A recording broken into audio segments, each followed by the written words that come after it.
খড়িবাড়ি গ্রামীণ হাসপাতালে ভোটার তালিকা নিবিড় সংশোধন প্রক্রিয়ার আগে অতীতে তারিখে জন্মের শংসাপত্র দেওয়ার অভিযোগ এই ঘটনায় চাঞ্চল্য ছড়ায় এলাকায়।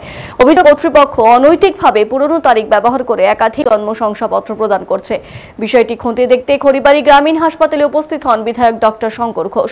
তিনি হাসপাতালের রেকর্ড এবং প্রশাসনিক প্রক্রিয়া পরীক্ষা করে প্রয়োজনীয় ব্যবস্থা নেওয়ার আশ্বাস দেন।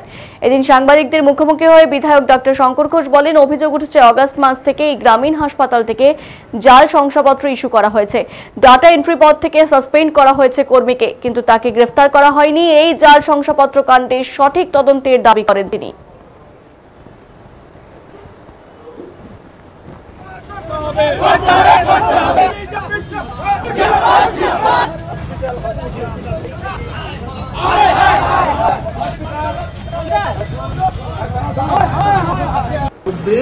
ডাটা অপারেটরকে সাসপেন্ড মানে এফআইআর করা হয়েছে, তাকে কাজে বসিয়ে দেওয়া হয়েছে, কিন্তু বাদবাকি যারা অথরিটি ছিল তাদের বিরুদ্ধে কোনো ব্যবস্থা নেওয়া হয়নি। সেপ্টেম্বর মাস থেকে এই বিষয় চলছে।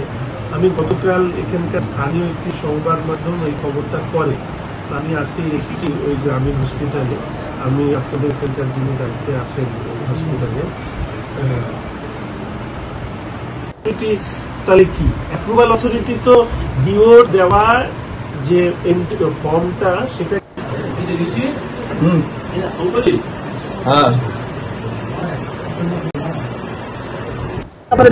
দেখুন, গত আগস্ট মাস থেকে এখানে সংবাদ মাধ্যমে একটি খবর প্রকাশিত হয়েছে যে হাজারের কাছাকাছি জাল শংসাপত্র এই গ্রামীণ হসপিটাল থেকে সেটা এখান থেকে ইস্যু করা হয়েছে। সংবাদ মাধ্যমকে ধন্যবাদ, তারা এই ধরনের একটি অত্যন্ত গুরুত্বপূর্ণ খবর, যা দেশের অভ্যন্তরীণ নিরাপত্তার পক্ষেও বিপজ্জনক। কারণ অভিযোগ উঠেছে প্রতিবেশী রাষ্ট্র থেকেও, এমনকি এই অঞ্চলের বাইরের লোকরাও এখান থেকে এই ধরনের শংসাপত্র বানিয়েছেন। ইতিমধ্যে স্বাস্থ্য দপ্তর জেনে বুঝে ডাটা এন্ট্রি অপারেটরকে তার বিরুদ্ধে এফআইআর, যিনি তৃণমূল করেন আবার শুনলাম, এফআইআর করলেও তাকে এখন পর্যন্ত বাই নেম এফআইআর হওয়া সত্ত্বেও তিনি অ্যারেস্ট হননি। আমার মনে হয় যে এই ডাটা এন্ট্রি অপারেটরকে সাসপেন্ড বা গ্রেপ্তার করবার মধ্যে দিয়ে আসলে তারা স্বাস্থ্য দপ্তরের আধিকারিক, নির্বাচিত জনপ্রতিনিধি, যাদের সুপারিশে এই ধরনের শংসাপত্র, জাল শংসাপত্র বেরিয়েছে, তাদেরকে বাঁচানোর চেষ্টা করছে। আমরা চাইছি অবিলম্বে স্বাস্থ্য দপ্তর এই চক্রের সাথে জড়িত থাকা স্বাস্থ্য দপ্তরের আধিকারিকদেরকে সাময়িক বরখাস্ত, তদন্ত শুরু হোক। তদন্তের মাধ্যমে যারাই নির্বাচিত জনপ্রতিনিধি, পঞ্চায়েত প্রধান থেকে শুরু করে স্বাস্থ্য দপ্তরের আধিকারিক যারা দোষী হবেন, তাদের বিরুদ্ধে নিয়ম অনুযায়ী ব্যবস্থা নেওয়া হবে। যদি তারা তা না নেন, তাহলে আমরা জনস্বার্থ মামলা করব। খড়িবাড়ির এই ঘটনাকে সামনে রেখে সিবিআই তদন্তের আমাদের আশঙ্কা, খড়িবাড়ি গ্রামীণ হাসপাতালের মতন আরো অনেক জায়গা থেকে এই ধরনের জাল শংসাপত্র বেরিয়েছে।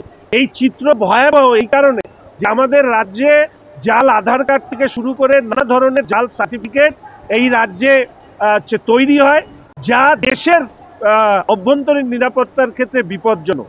এসআইআর এর সময় এটা আরো বেশি সংবেদনশীল এই ধরনের সার্টিফিকেট ইস্যু করা।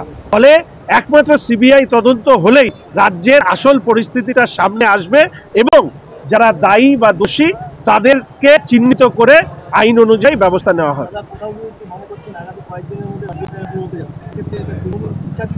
দেখুন, এখানে তৃণমূল ইচ্ছাকৃতভাবে করেছে, কোটি কোটি টাকা অর্থ এখানে বিনিয়োগ হয়েছে, এখানে রোগী কল্যাণ সমিতি বলে কোনো সমিতির অস্তিত্ব নেই।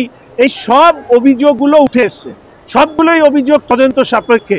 কিন্তু একটা জিনিস প্রমাণিত হলো, যেখানেই তৃণমূল সেখানেই জালিগিরি। ফলে এই জায়গায় এটা প্রমাণিত হলো, শুনলাম ডাটা এন্ট্রি অপারেটর তিনি সরাসরি তৃণমূল কংগ্রেসের সাথে যুক্ত, ফলে তাকে ব্যবহার করে এই ধরনের কাজ হয়েছে, এটা তো প্রমাণিত হয়েছে।